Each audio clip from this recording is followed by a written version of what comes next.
confusing the forest with the trees. And I would like to just spend just a couple of minutes giving you a little perspective on how you might think about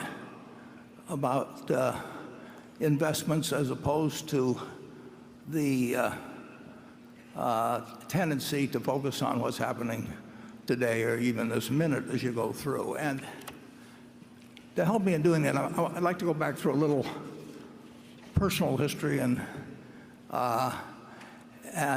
we will start. I have here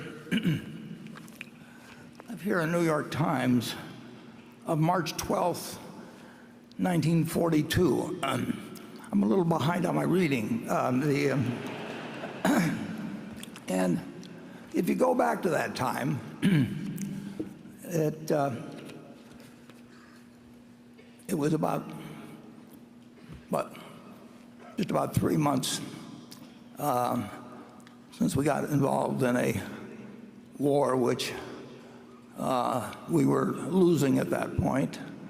The newspaper headlines were filled with bad news. So anyway, on March 10th,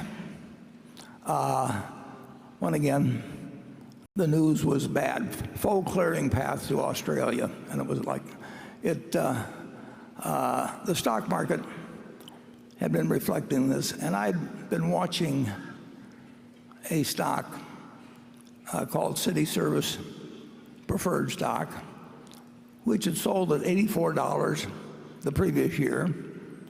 It had sold at $55 the year before, early in January, 2 months earlier, and now it was down to $40 on March 10th.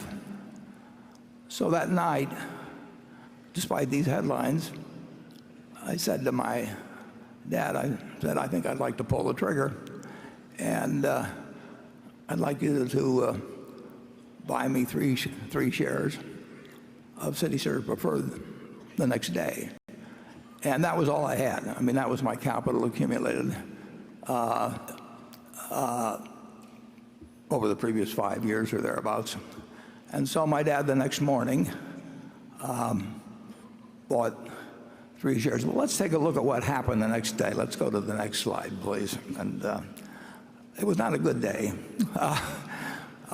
The stock market, the Dow Jones Industrials broke 100 on the downside. Now they were down 2.28%, as you see, but that was the equivalent of about a 500-point drop now. So I'm in school wondering what is going on, of course. So the next day, we can go to the next slide and you will see what happened. The stock that was at 39, my dad bought my stock right away in the morning because I'd asked him to, my 3 shares. And so I paid the high for the day. That 38 1/4 was my tick, which is the high for the day. And by the end of the day, it was down to 37, which was really kind of characteristic of my timing in stocks that was going to appear in future years. But things, even though the war until the Battle of Midway looked very bad, and if you'll turn to the next slide, please, you'll see that the stock did rather well. You can see where I bought at 38 1/4. And then the stock went on actually to eventually be called by the City Service Company for over $200 a share. But this is not a happy story, because if you go to the next page, you will see that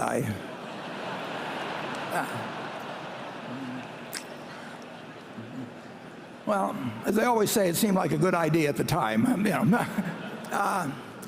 So I made $5 on it. It was again typical of behavior. But when you watch it go down to 27, it looked pretty good to get that profit. Well, what's the point of all this? Well, we can leave behind the City Service story, and I would like you to again imagine yourself back on March 11th of 1942. And as I say, things were looking bad in the European theater as well as what was going on in the Pacific. But everybody in this country knew America was going to win the war. I mean, it was, we'd gotten blindsided, but we were going to win the war, and we knew that the American system had been working well since 1776. So if you'll turn to the next slide, I'd like you to imagine that at that time you had invested $10,000 and you put that money in an index fund. We didn't have index funds then, but you in effect bought the S&P 500. Now I would like you to think a while, and do not change the slide here for a minute.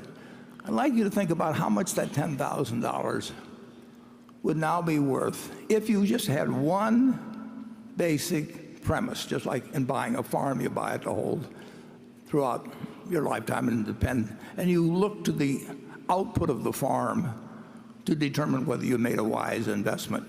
You look to the output of the apartment house to decide whether you made a wise investment if you buy an small apartment house to hold for your life. And let's say instead you decided to put the $10,000 in and hold a piece of American business and never look at another stock quote, never listen to another person give you advice or anything on the sort. I want you to think how much money you might have now. And now that you've got a number in your head, let's go to the next slide and we'll get the answer. You'd have $51 million and you wouldn't have had to do anything. You wouldn't have to understand accounting. You wouldn't have to look at your quotations every day like I did that first day. I'd already lost $3.75 by the time I came home from school. All you had to do was figure that America was going to do well over time, that we would overcome the current difficulties, and that if America did well, American business would do well. You didn't have to pick out winning stocks. You didn't have to pick out a winning time or anything of the sort. You basically just had to make one investment decision in your life. And that wasn't the only time to do it. I mean, I could go back and pick other times that would work out to even greater gains.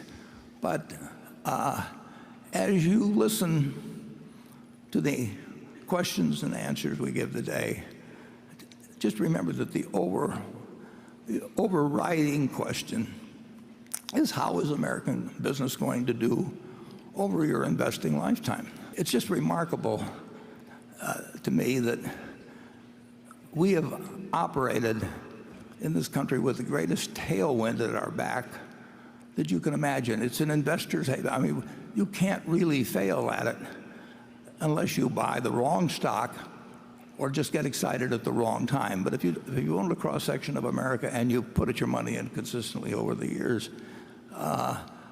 there's no comparison against owning something that's going to produce nothing.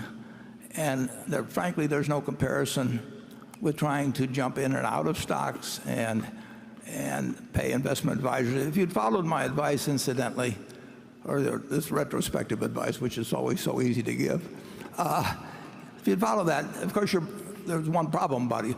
Your friendly stockbroker would have starved to death. I mean, and you could have gone to the funeral to atone for their fate, but the truth is, you would have been better off doing this than a very, very, very high percentage of investment professionals have done, or people have done that are active.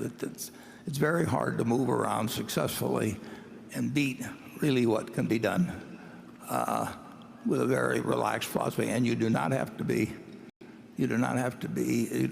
know as much about accounting or stock market terminology or whatever else it may be, or what the Fed is going to do next time and whether it's going to raise rates 3 times or 4 times or 2 times. None of that counts at all, really, in a lifetime of investing. What counts is having a philosophy that you stick with, that you understand why you're in it, and then you forget about doing things that you don't know how to do.